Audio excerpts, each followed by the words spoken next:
Hi, welcome back to another week of Tea Talks. I am Michael Hearn, your host, and this week we will be making our Berry Woods tea. Berry Woods is extremely earthy, hence the name. It's got mistletoe in it along with some pine needle. It's also got apple and eucalyptus. It's just overall a pretty good tea. You'll see some blackberries and things of that nature in there. But it is very earthy, so if you're a person who loves the outdoors, this tea would be perfect for you. If you like the smell of camping and things of that nature, this tea would be a great addition to your collection. But overall, it is pretty earthy. When I brew it, it's going to come out a slightly brown color, not like a black tea, but not like a green tea either. It's going to be in the middle, and you'll see what I'm talking about here in a moment. I've got my water today at 202 degrees, so it is fairly hot.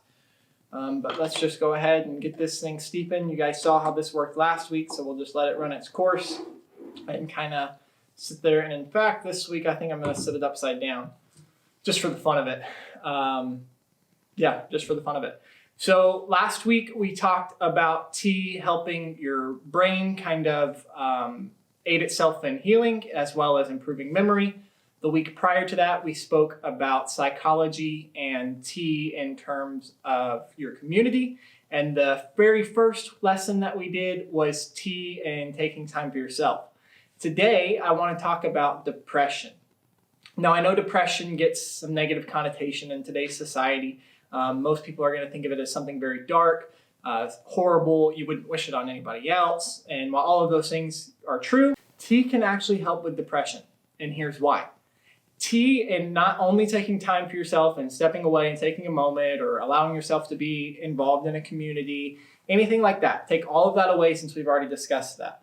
Tea actually produces a chemical response in your brain that makes you feel loved. Just a chemical reaction that allows you to consciously begin to better yourself and improve your mood.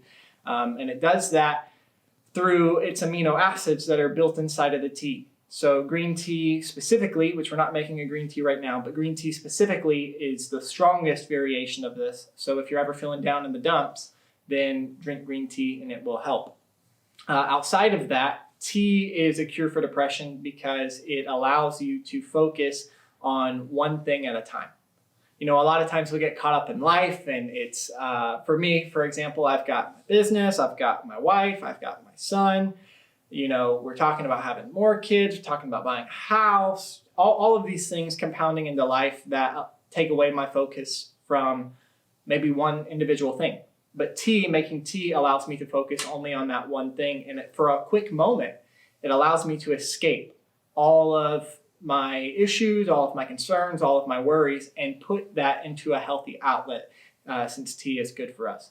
So, for example, let's say that I have been feeling down lately because I can't afford the new house that I want to purchase.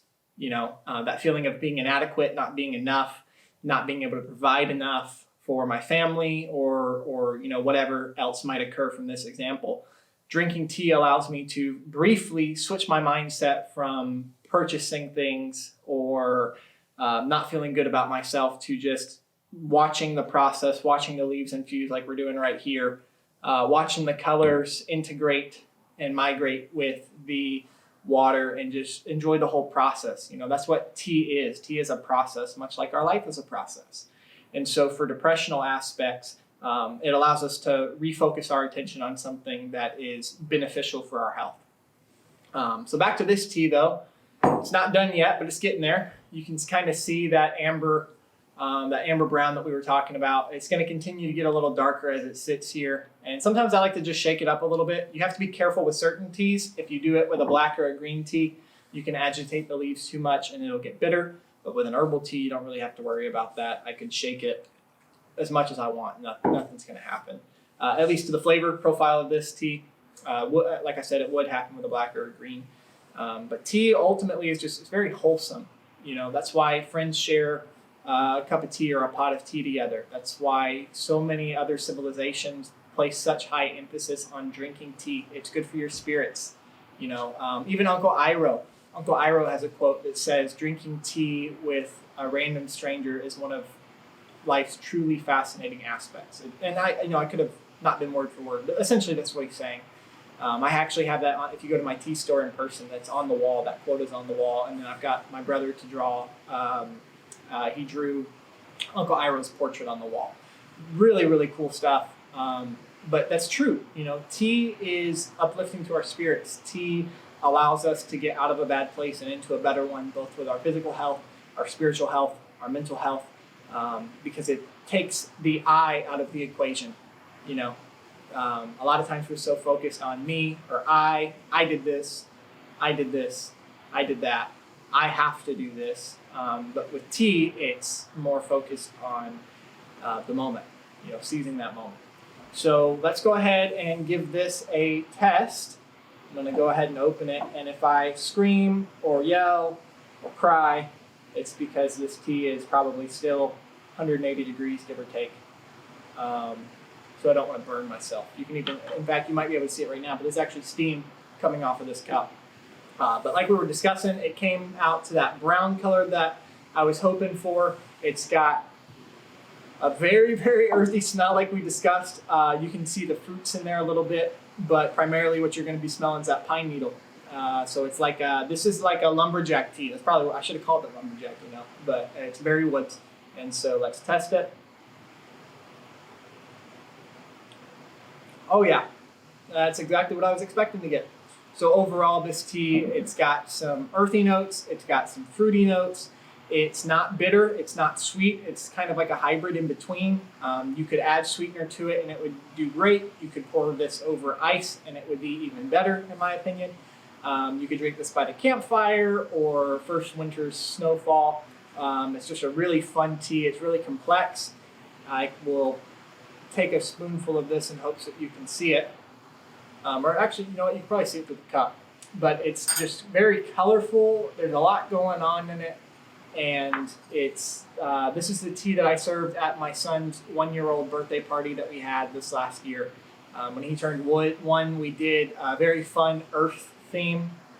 So like animals and forestry. We had drawings of bears and lions and just a bunch of animals. And this is the tea that I served because it reminded me of wildlife and just being young and a kid again and just having, loads of fun. And so that's another reason, that tea cures depression, because it allows you to remember the moments that you shared with other people. Like, for example, with my son, I will always remember this tea being the one that I served at his party, just because everybody was smiling, everybody was laughing, they were congratulating him, and just so much love for my son around that time is very near and dear to my heart. So without further ado, I bid thee well. Thanks for watching this week's Tea Talks, and I'll see you next week.